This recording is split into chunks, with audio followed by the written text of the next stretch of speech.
and welcome to Myth Monsters. My name is Erin and I'll be your host for these little snack bite-sized podcasts on folklore and mythical monsters from around the world. These podcasts focus on the actual cryptids, folklore and mythic monsters from global mythology, rather than focusing on the full stories of heroes and their big adventures. I'll also be dropping in some references that they have to recent day culture and where you can see these represented in modern media so that you can learn more and get as obsessed as I am about these absolute legends of the mythological world. It's the last week of July, can you believe it? The summer is almost the first and second month over. I think June counts as a summer month, but super exciting. I will just say at the beginning of this video that I got my lip pierced over the weekend, and so if I come across a little bit mumbly or a little bit lispy, it's because it's not fully healed yet, and obviously affects the way I speak. So I apologise if you do hear any weird slurry noises. I'm trying my absolute best with a very large swollen lip and a big piece of metal in my face.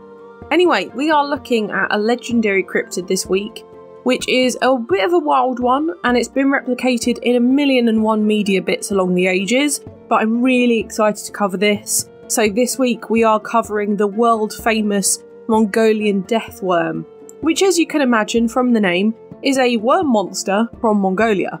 That's the first descriptive lesson you can have just from the name. The Mongolian Death Worm is described as a bright red, 2 to 7 foot long worm creature around the same length as a small intestine in a human, with no noticeable eyes, nose or mouth.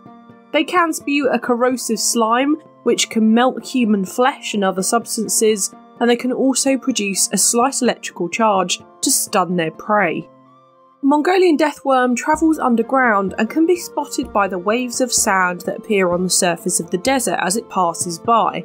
And when it does manage to get above ground, it slithers and rolls side to side like, funnily enough, a big snake. Or, I mean, a really big earthworm, funnily enough. But how does it eat if it has no mouth? Why is this so dangerous? Well, some theories are that it does actually have a mouth, but it opens like kind of an envelope from its entire head. If you think of the Demogorgons from Stranger Things, that's probably the easiest way to think of. Their entire head just kind of opens and has hundreds of rows of backwards facing teeth. It eats anything in its path because it has an incredibly long hibernation for 10 months of the year, only appearing during June and July to feast to its heart's content. This monster lives in the wilderness of the Gobi Desert in Mongolia, the 6th largest desert in the world. However, it's not actually a desert in the usual traditional sense that you can imagine. If you're thinking of the Sahara, it's definitely not like this. This desert is actually particularly cold and even has snow on the peaks of the dunes in the winter, meaning that actually during the months of June and July when this monster is active, the temperatures only reach a nice 18 degrees in the heat of the day. And if you're from the UK, you'll be used to what 18 degrees feels like. It's actually not cold, but it's not hot. It's very mild and pleasant. However, obviously, we're talking about deserts here. There's high winds, there's sandstorms, all of that stuff. I still would not like to be in this desert. And considering there may be this red worm in it, I'm good. But due to its environment, it mostly feasts on camels and humans if they're about, and will raise its body above the sands and inflate itself until it explodes with its foul poison. But when it does attack camels, it lays its eggs in their large intestines, turning the camel a ghastly shade of red whilst it is eaten from the inside out by the young of this monster. Is there any way to kill this monster though? I mean, it's a 2 foot long worm. I know you don't want me to say that it's probably quite easy, but I imagine it's not massively hard. However, the challenging bit here is having to avoid that instant kill poison. Because I didn't actually mention this, but that corrosive poison apparently is instantaneous death. It's not even funny. So you can avoid that, but you generally use the same means to kill it as you would to kill a small snake. So I guess use your imagination. But if you don't manage to kill it, I'd be pretty sure to stay away, as if you just manage to injure it, it will expel its exoskeleton to make a full recovery, much like a tailless lizard. Now for etymology, you may be thinking that perhaps this one is a little bit obvious, and I'm going to turn around and tell you it's really boring. It's from Mongolia, it brings death, and is, funnily enough, a worm. But actually, in Mongolia, it's called something completely different, obviously, in their own language. It's called algoi kokoi, which translates to intestine worm. Again, it's a bit obvious when you actually do take down the etymology in the actual language, but a lot more interesting than just Mongolian Death Worm, in a very literal sense. Now the history of this monster actually goes back at least 1,000 years ago, based on the tribes in the Gobi Desert. However, much like many native tribal monsters that we've covered, this knowledge is not really accessible to the West, or known to the outside world from outside of these cultures. However, what we do know is from the 1900s, with Russian scientists allegedly uncovering a dead worm in 1972 and hiding it within a basement of a Russian museum, apparently still there to this day, although no one can actually prove it in any way. However, the zoologist Chapman Andrews was the first Western researcher to talk about and write down the truth of the legend. In his 1926 book On the Trail of Ancient Man, he said, "Then the Premier asked that if it were possible, I should capture the Mongolian government a specimen of the Alagorhai Horhai." None of those present ever had seen the creature, but they all firmly believed in its existence and described it minutely. The Premier said that although he had never seen it himself, he knew a man who had and lived to tell the tale. Then a cabinet minister stated that the cousin of his late wife's sister had also seen it. Also, an important note is that Mongolia had been under Soviet control until 1990, so there was very little known about the Mongolian Deathworm and generally Mongolia in the West. That was until there was a famous expedition in order to find it in 1990, 1992 and the last one in 2004 by the most famous cryptozoologist Ivan McCurl, who was one of the leading specialists in the Loch Ness Monster cases and stuff like that. However, after inventing even traps and ways to try and coerce the monster out, there was no avail into ever seeing or capturing the monster. In 2005, the Centre for Fortean Zoology crossed 1,000 miles of the Gobi Desert to track and prove the existence of said deathworm. However, they came to the idea that actually this was probably an unknown type of lizard. And that leads me on pretty nicely onto the fact that experts are actually pretty sure it's not a worm. We'd like to clarify that it is most likely a lizard based on its environment, as the Gobi Desert is far too hot for an area for annelids to survive, which the animal family that worms belong to, so it's more likely that it's a reptile. Some experts have suggested it might be a type of skink, which is a very, I'd say like a medium-sized lizard. You can kind of hold it on your arm at least. But others discredit this as they have legs and scales, where the Mongolian Deathworm has been noted to be limbless and smooth, much like a snake or a worm. I would also like to say that snakes are also not common in this environment. It is too hot because obviously they are cold-blooded. It's very much a note for temperature control within snake and reptilian bodies, so we don't really know.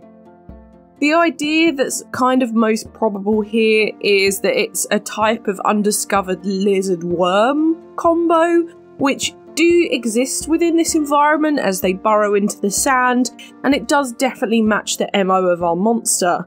But I will say, as well as that, although this monster does have a ridiculous name and actually an MO, many people in Mongolia do truly believe it exists. It's not even a myth monster I should be discussing in a lot of people's views.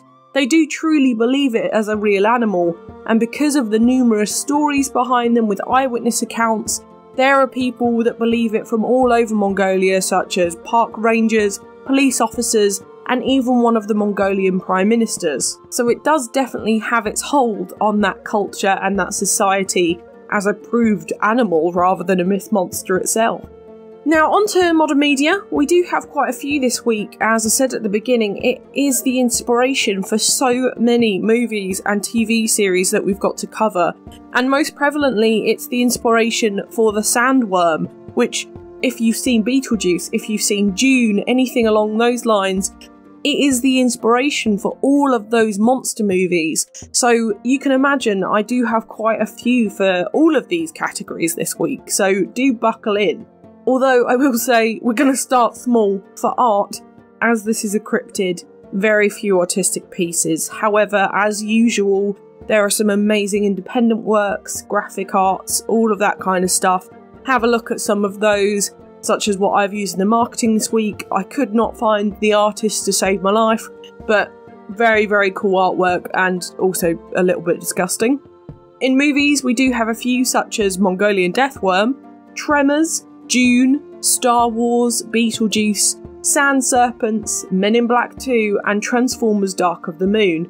I have probably talked about my love for Kevin Bacon many a time, so Tremors is 100% my favourite up there, but I do love the next three, which were Dune, Star Wars and Beetlejuice. They are some of my favourite movies.